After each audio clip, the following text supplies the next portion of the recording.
Nah, itu teman-teman bisa lihat semua tadi pekerjaan saya. Jadi sebelum saya lanjutkan pekerjaan, saya akan cerita dulu masalah Song Tatau, Tirih Langit, dan Nempar Bulau. Jadi di dalam acara adat Kuangkai suku Dayak Benua, atau di Kalteng bilang itu ada tiwah atau adat wara di dalam bahasa Kalteng. Nah, jadi untuk di benua yang dimaksud dengan Song Tatau Tirih Langit itu adalah patung belontang yang dibuat. Patung belontang yang dibuat yang nantinya dipakai pada acara untuk mengikat kerbau, acara terakhir pas penombakan kerbau. Patungan dari ulin itu dinamakan Song Tatau Tirih Langit. Sedangkan yang namanya Nempar Bulau itu adalah rotan. Rotan untuk pengikat yang di leher kerbau dengan patung tadi, patung belontang tadi. Nah, namanya Nempar Bulau. Apakah Nempar Bulau dan Song Tatau Tirih Langit ini begitu belontang selesai itu langsung ditancap, diikat tali rotannya ke kerbau kemudian dilepas? Nah, sebenarnya tidak seperti itu prosesnya, tapi melalui tahapan. Yang pastinya kayu ulin yang ada itu dibuat patung belontang yang kebanyakan berbentuk manusia. Meskipun patung belontangnya itu perempuan, seumpamanya nggak mesti laki-laki, tapi di dalam ritual itu tetap, karena dia ulin, sebutannya tetap laki-laki, yaitu Song Tatau Tirih Langit. Nah, seperti itu. Ketika ulin tadi selesai, nah kemudian sebelum ditanam, itu menurut adat kami Dayak Benua, beserta Dayak Tunjung, beserta Dayak Bentian yang pasti untuk di Kutai Barat, itu dinikahkan dengan rotan tadi untuk pengikat leher di kerbau dan pengikat di patung belontang tadi. Nah, itu dinikahkan melalui ritual adat. Nah, dinikahkan karena yang rotan tadi itu adalah perempuan.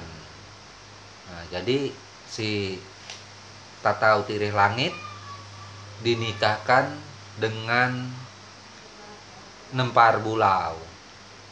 Proses acara Priput Tatau Tirih Langit dan Nempar Bulau itu biasanya dilakukan oleh pawang sentangih atau pawang wara.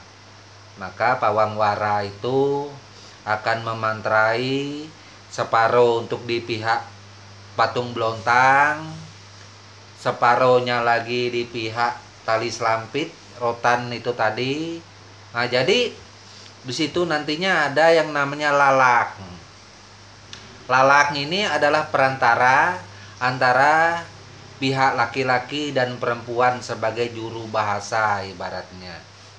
Nah, jadi di situ akan terjadi bahwasanya laki-laki meminta atau meminang kepingin memperistri Nempar Bulau, yaitu Tatau Tirih Langit, akan melakukan pinangan terhadap Nempar Bulau. Biasanya peristiwa semacam ini, Nempar Bulau tidak mungkin langsung menerima permintaan dari Song Tatau Tirih Langit. Nempar Bulau akan menolak dengan alasan tertentu, diantaranya bahwa dia tidak bisa memasak, dia tidak bisa mengurus suami, dia tidak bisa berhias, dia tidak bisa cantik seperti orang lain, dia orangnya jelek, takut nyesal, nanti punya anak, bermacam-macam ragam. Itu bahasa penolakan dia agar Tatau Tirih Langit berpikir kembali. Dan di sini Tatau Tirih Langit, Song Tatau Tirih Langit akan tetap berjuang sebagaimana mungkin bisa mendapatkan Nempar Bulau. Nah, jadi melalui perantaranya Song Tatau Tirih Langit kemudian menyampaikan bahwa tetap apapun yang menjadi kekurangan daripada Nempar Bulau, meskipun tidak bisa memasak, tidak bisa berhias, tidak bisa mengurus tanah, tidak bisa cucian, segala macam, Tatau Tirih Langit akan menerimanya dengan ikhlas. Singkat kata seperti itulah. Biasanya peristiwa semacam ini kalau itu dilaksanakan seumpamanya mulai jam 9 atau jam 10 atau jam 11 siang, itu memakan waktu mungkin sekitar sore baru selesai. Sore Nempar Bulau menerima permintaan dari Song Tatau Tirih Langit. Nah, barulah kemudian tali selampit tadi ditaruh berdekatan dengan belontang dan diikatkan langsung. Nah, diikatkan langsung di situ. Gunanya apa? Nah, gunanya itu diikatkan, maksudnya didempetkan, belum dipasang di belontangnya, belum diikat, dikasih gembar dulu, diikat. Setelah itu maka satu orang pawang, satu orang yang punya acara, satu orang yang sebagai pengukir di situ atau pembuat belontang, bintang nyulirnya, duduk di atas patung tersebut dan diarak. Nah, diarak itu diputar ke lubang yang akan ditancap patung tadi. Nah, kalau nggak salah mutar itu sekitar 7 kali sambil menabur beras yang warnanya hitam itu. Nah, karena proses ini saya sering mengikuti dan melakukannya berapa kali membuat patung belontang ini. Barulah belontang ini ditanam.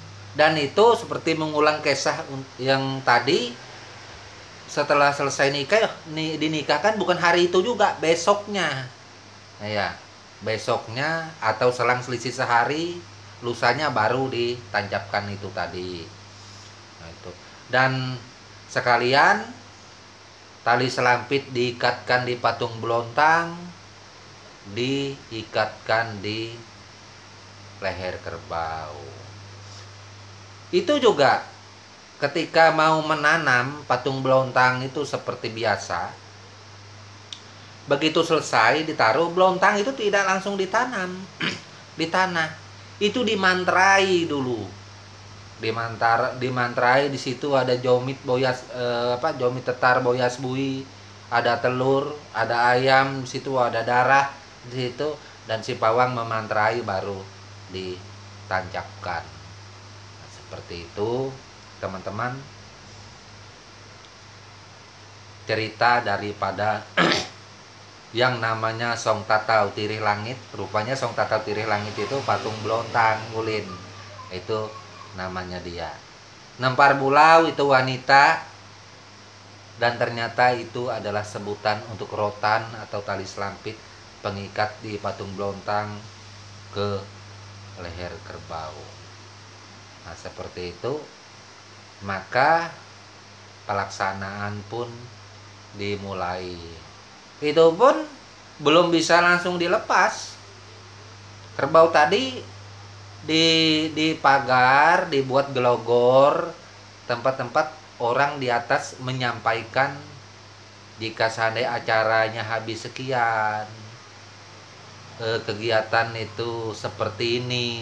Jika sumpamanya yang meninggal itu berapa keluarga yang ada di dalam situ, maupun itu bagian ibaratnya manti yang ada di situ. itu akan disebutkan di atas gelogor oleh pembawa acara yang dipercaya, panitia, atau dari pihak keluarga langsung yang menyampaikan itu semua. Nah, setelah itu selesai, maka gelogor akan dibongkar. Nah, kemudian kerbau itu dibawa memutar ke belontang tadi, ditarik tali selampitnya, barulah kerbau dilepas dan dilakukan acara puncak, yaitu penombakan kerbau tadi. Seperti itu. Nah, oke teman-teman, hanya ini yang dapat saya sampaikan sesuai permintaan dan request dari saudaraku yang ada. Saya Empu Gelol tidak bisa menyampaikan sekaligus semua request yang ada, dan satu persatu saya sampaikan. Selain itu juga saya akan tetap memilih apa yang mesti harus saya sampaikan dan apa yang gak boleh saya sampaikan. Apabila ketika request itu akan menimbulkan sesuatu hal yang kurang baik bagi pribadi saya dan konten yang saya buat, maka saya mohon maaf sekali. Request itu kemungkinan besar tidak akan saya sampaikan atau saya ceritakan di channel YouTube saya ini. Oke, hanya itu yang saya bisa sampaikan. Tak lupa saya ucapkan selamat malam. Terima kasih atas perhatian dan kunjungannya terhadap channel saya. Mudah-mudahan channel saya bermanfaat dan disukai oleh saudaraku semua untuk berbicara masalah seni, budaya, dan tradisi kita suku Dayak pada umumnya. Oke, tak lupa saya ucapkan selamat berpisah untuk malam ini. Kita ketemu lagi besok, dan salam budaya. Tabe.